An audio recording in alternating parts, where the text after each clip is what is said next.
YouTube, what's the deal? It's the Big Face Trucker. Okay.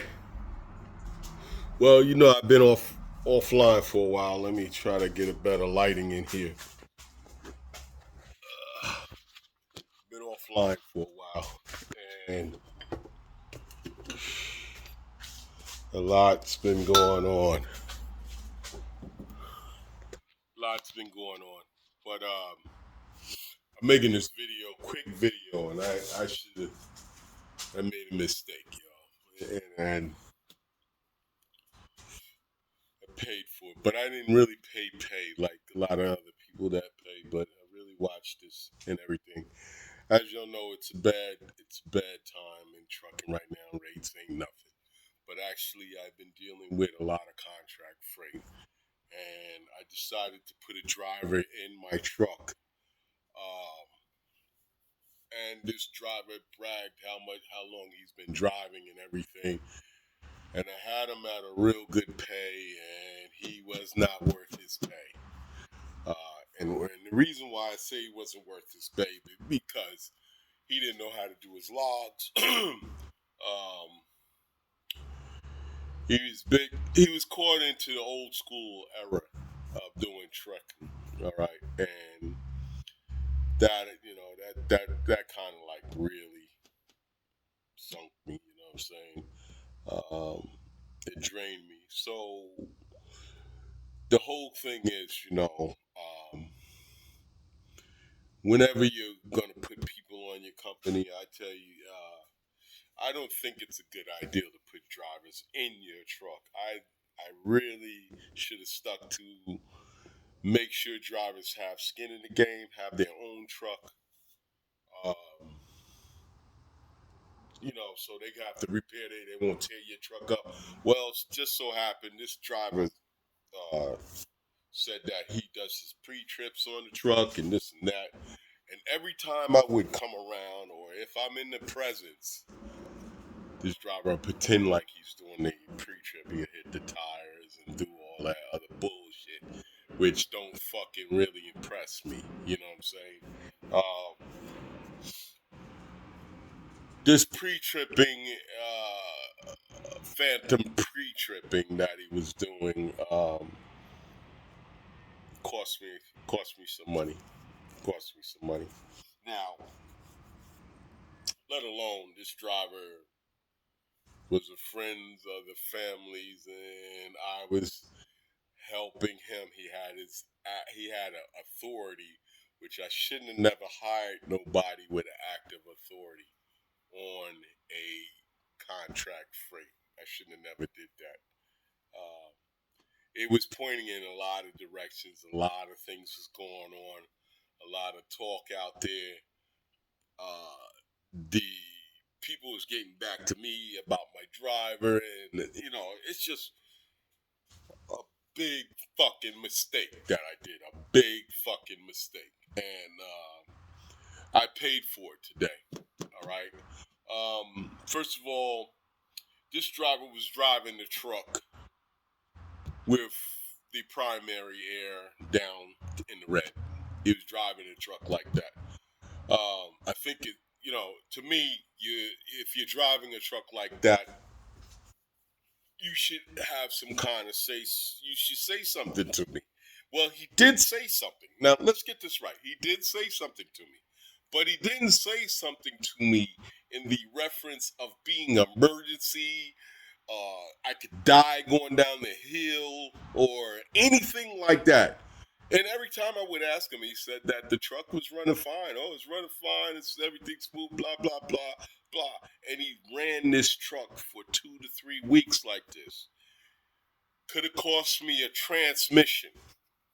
Now, let alone my truck only got 500,000 something miles on it. It's a 2016. I should be well up in the 800s. All right. So my truck is still fairly new, still under, it's not under warranty because the years ran out on it, I guess. But it sometimes make you think that some people want to sabotage you and everything. I mean, it really got to the point where this guy needed to know how much, he was so concerned about how much this was count was paying, and it's just a whole bunch of fuck up I did. Not watching myself. I should have hired a regular dude, or I should have hired a dude that didn't have an active authority.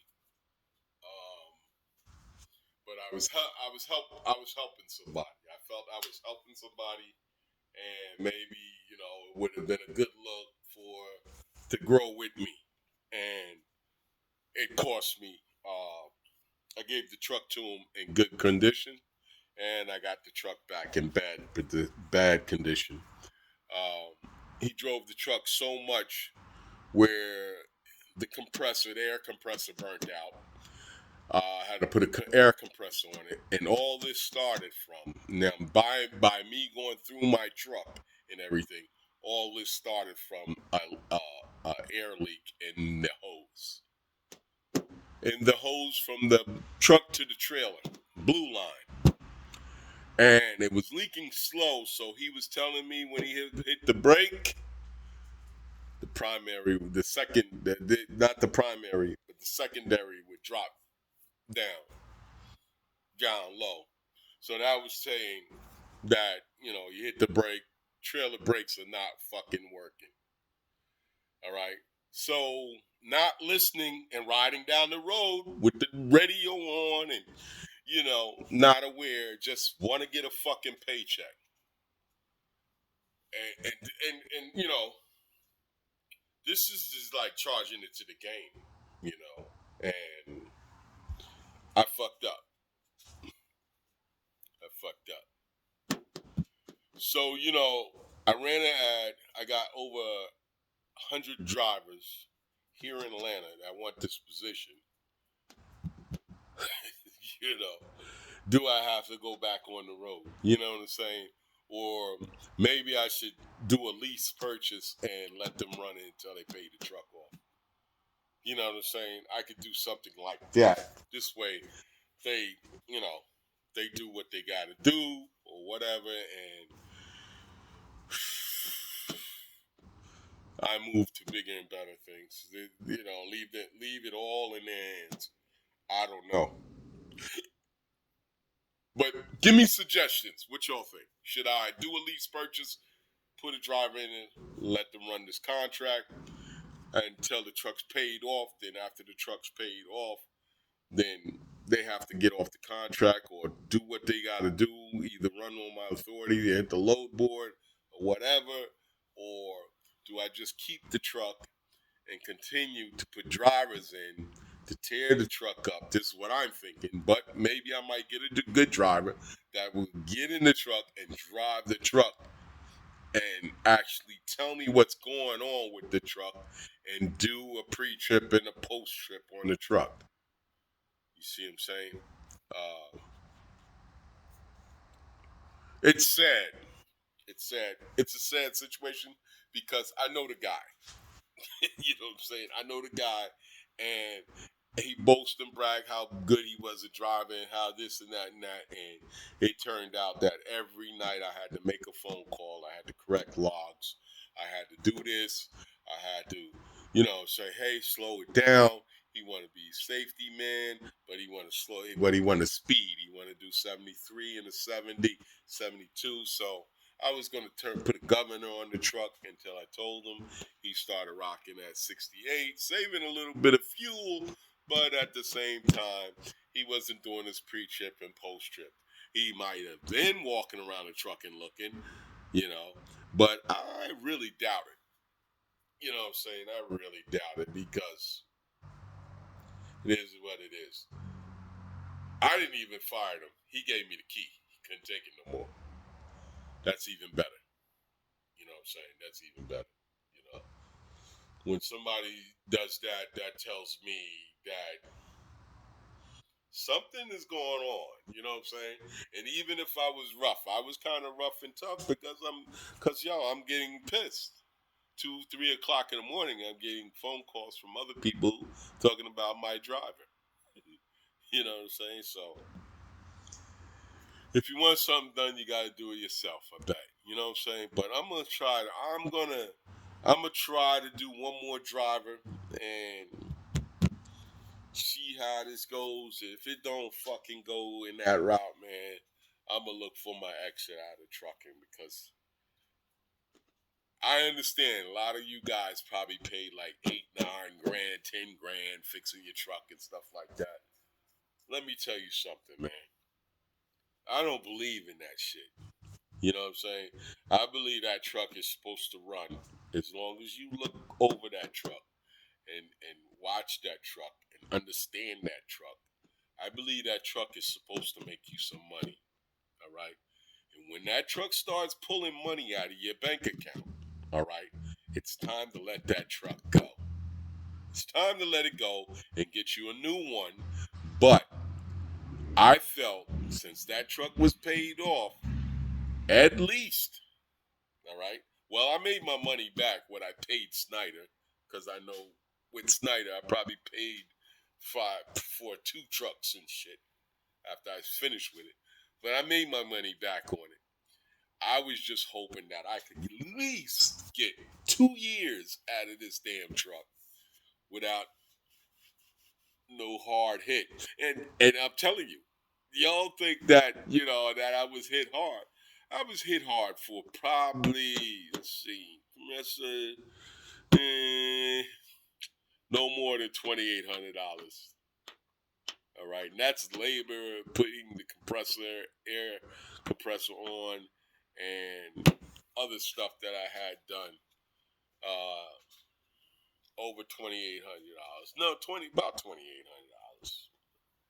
And that's not much. That's not much. I know. It's not much. It's not much, but it's a lot to me. All right. It feels like that I had a driver that fucking fucked me over. That's the way I'm feeling, all right? Because he drove the truck and he was trying to sabotage it, ruin the transmission, blah, blah, blah. Why would you go up and down hills and you ain't got no trailer brakes? That don't make no sense to me, all right? I gave the truck to you running. You made some money on it. And I get in the truck, I can't move my truck properly, all right? So that's where I'm at. I know I've been away for a while and all that, but I've been trying to dilly-dally and make this shit work. And I should have stuck to what my mentor told me. And right now, it's a bad time to bring trucks on. But look, if you got a truck and you need somebody with authority to sign your truck on, you want to lease, not lease, well, sign on my authority, I have no problem with that. Just understand that the rates are not that great right now. And I would advise people that have their own authority and got truck payments and stuff like that, I would think just go work for a company until this shit blows over. And I don't think it's going to blow over no time soon. That's why I started moving into contract freight.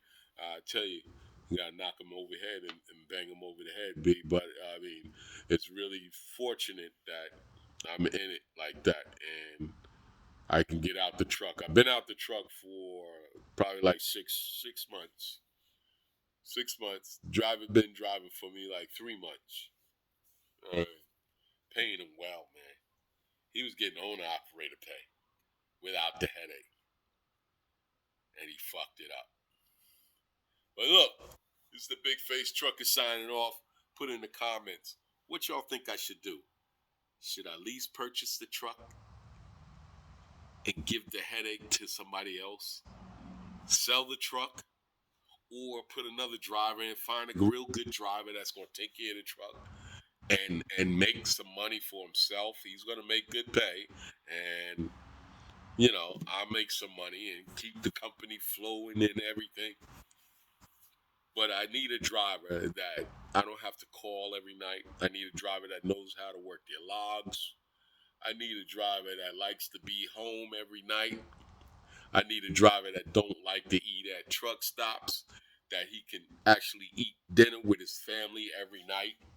This this run that I got open right now, and I ran a Craigslist, and I tell you, I got like over 100 drivers that's ready to take this spot. But I haven't ran it on YouTube. I haven't used my YouTube platform on that. You know what I'm saying? Most of my YouTubers are probably not in the state of Georgia.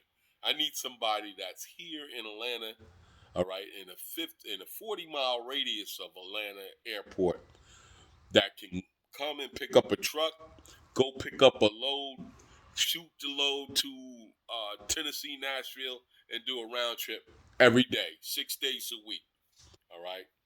And that's what I've been looking for. Somebody that could just actually do that job, do pre-trips, tell me what's going on with the truck.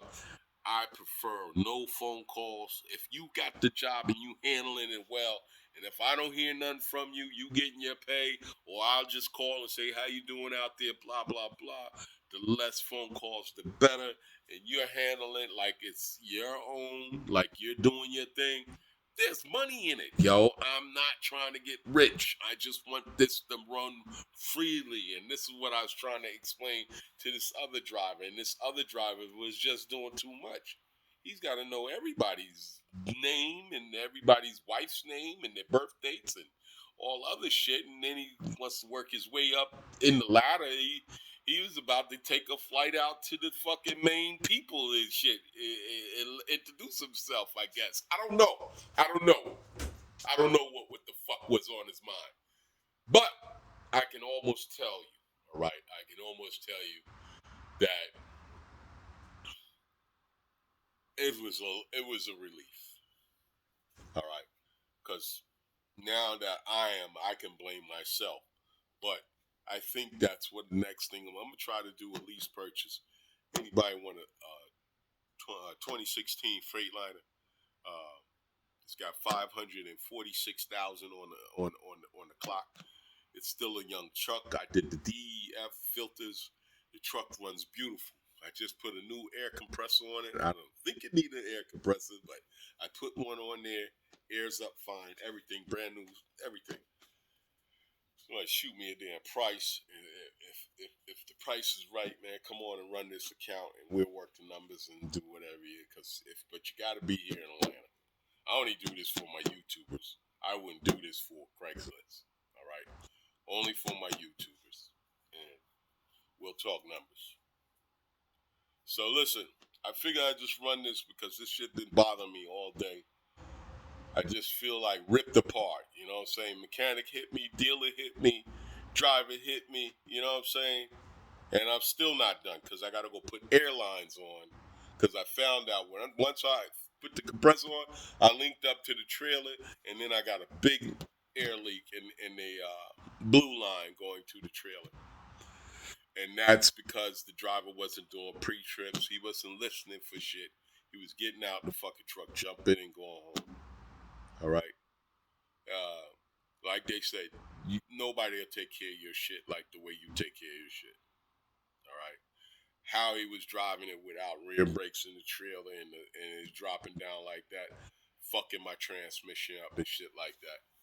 He should have said something. He said something, but he was the way in the matter that he said it is like, it's everything's okay. Like I can handle this. And I was like, well, I got to fix that small leak. I had a small air leak, all right? And I went and got that small air leak fixed. But that didn't solve the problem. And I'm like, what the fuck? You know what I'm saying? This shit got really, really bad. And the main thing was going on was that line going to the trailer. Because I think the compressor was okay, but this guy wouldn't realize that it was an air leak in the trailer. So he's telling me there's something wrong with the company trailer because it's a specialized trailer, all right, with a roller bed and it's got to come up with air. And he's telling me that, the trailer ain't working properly. It's got an air leak, blah, but, whole fucking bunch of shit. And then I asked this motherfucker, because I'm fucking upset. You know what I'm saying? I'm really upset. I asked him because he says he's been trucking for 80 years. He's 50 fucking 7 years old, but he's been driving since 80 years. And this motherfucker says, "Oh, it's that tank back there. That's what's wrong." I said, "How you figure that's what's wrong?" He says, "Because I've been driving all these motherfucking years. I know it's that tank." You know what I'm saying? And I'm like, yo, that ain't no factual shit, man. Stop it. You going on emotions. Emotions. You know what I'm saying? Stop with the woman shit. Let's deal with the fact shit. All right? But this is the big face trucker signing off. It's time for me to go eat. I forgot all about this shit, yo. Sent him his last fucking pay. Done, son. I'm done. And any other drivers that can fucking handle the fucking job, hit me up. If you can't handle it, don't hit me up, man. Don't hit me up. If you got problems driving and don't know, fuck that. I ain't even like that. I'm just upset that I went through that with a fucking driver that I thought was a good driver that's friends of a friend, and go to find out, yes, he is a fuck up. Peace.